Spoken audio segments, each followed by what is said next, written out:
السلام علیکم ورحمۃ اللہ وبرکاتہ۔ بسم اللہ الرحمن الرحیم۔ رمضان کا مبارک مہینہ بالکل ہمارے سروں پر ہے، بس 2 دن یا 3 دن باقی ہیں، اس کے بعد یہ مبارک مہینہ شروع ہو جائے گا۔ تو ہمیں چاہیے کہ ہم ابھی سے اس مہینے کی پلاننگ کریں اور اپنے ذہن میں ایک منصوبہ بنا کے، ایک خاکہ بنا کے اپنے آپ کو تیار رکھیں۔ تو کچھ چیزیں ہیں جو اپنی پلاننگ میں ہمیں شامل کرنی چاہیے، وہی چیزیں آج آپ کے سامنے ذکر کرنی ہے۔ سب سے پہلی چیز تو یہ ہے کہ ابھی رمضان میں 1 2 دن یا 3 دن باقی ہیں، تو جو کچھ بھی ہمیں شاپنگ کرنی ہے رمضان میں، وہ ہم رمضان سے پہلے ابھی ان 2 3 دنوں کے اندر کر لیں، تاکہ رمضان کے جو قیمتی اوقات ہیں وہ خریداری کی نظر نہ ہو جائیں اور وہ ہمارا وقت برباد نہ ہو۔ تو جو بھی رمضان کی شاپنگ ہے، کھانے پینے کی چیزیں ہیں یا کپڑے وغیرہ خریدنے ہیں عید کے لیے، تو کوشش کریں کہ ابھی وہ 1 2 دن میں خرید لیں اور رمضان کا زیادہ سے زیادہ وقت عبادت کے لیے فارغ کر سکیں۔ دوسری چیز یہ ہے کہ رمضان کے اس پورے مہینے کا پلان اس طرح کریں کہ جتنے بھی نوافل ہیں، نفل نمازیں ہیں، ان کا ہم اہتمام کرنا جو ہے اپنے پلان میں شامل رکھیں۔ عام مہینوں میں، عام دنوں میں ہم نفل نمازیں جو سنت بتائی گئی ہیں وہ ہم نہیں پڑھتے ہیں۔ مثال کے طور پہ تہجد کی نماز ہے، اشراق کی نماز ہے، چاشت کی نماز ہے، اوابین کی نماز ہے، یہ نمازیں ہم پابندی کے ساتھ نہیں پڑھتے۔ تو رمضان کی اس پلاننگ میں یہ بات شامل رکھیں کہ انشاءاللہ اس پورے مہینے میں جتنے بھی یہ نفل نمازیں ہیں جو حضور پاک علیہ الصلوۃ والسلام سے پڑھنا ثابت ہے، ان کو ہم انشاءاللہ پڑھیں گے اہتمام کے ساتھ، اور پھر پورے مہینے انشاءاللہ ان کی پابندی کی کوشش کریں۔ تیسری چیز اپنی اس پلاننگ میں یہ شامل رکھیں کہ قرآن مجید کی تلاوت کا ایک خاص جو ہے نظام اور اس کی ایک خاص مقدار طے کریں۔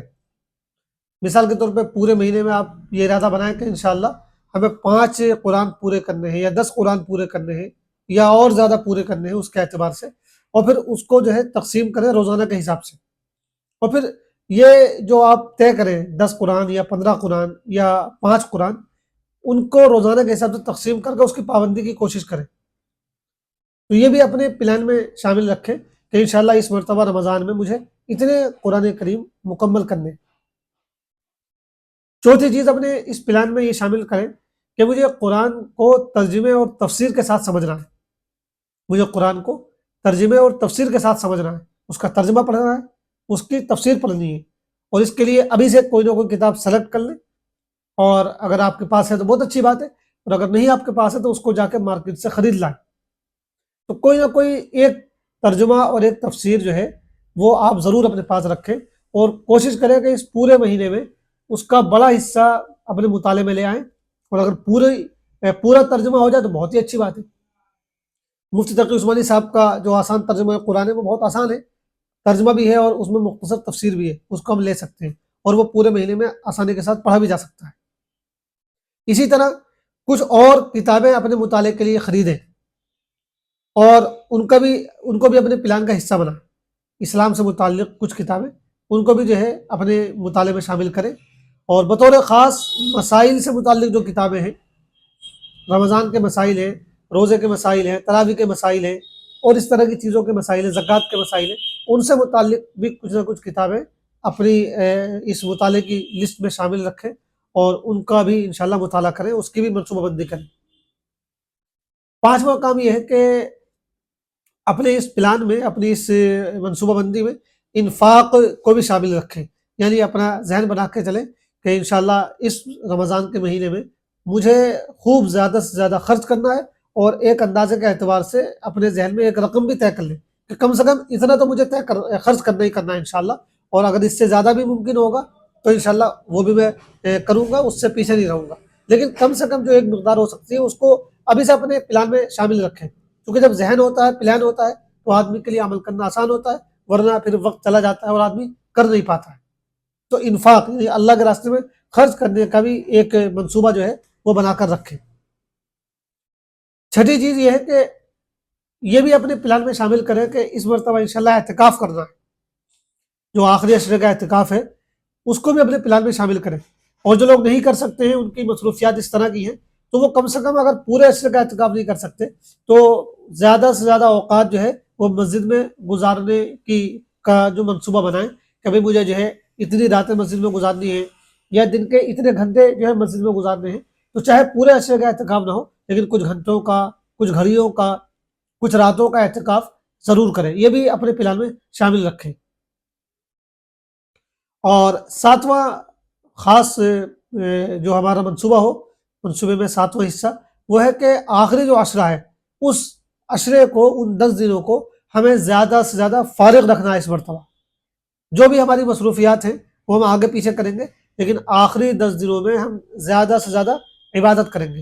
اور شب قدر کی جو تلاش ہے آخری راتوں میں، اس کی بھی ہم بھرپور کوشش کریں گے.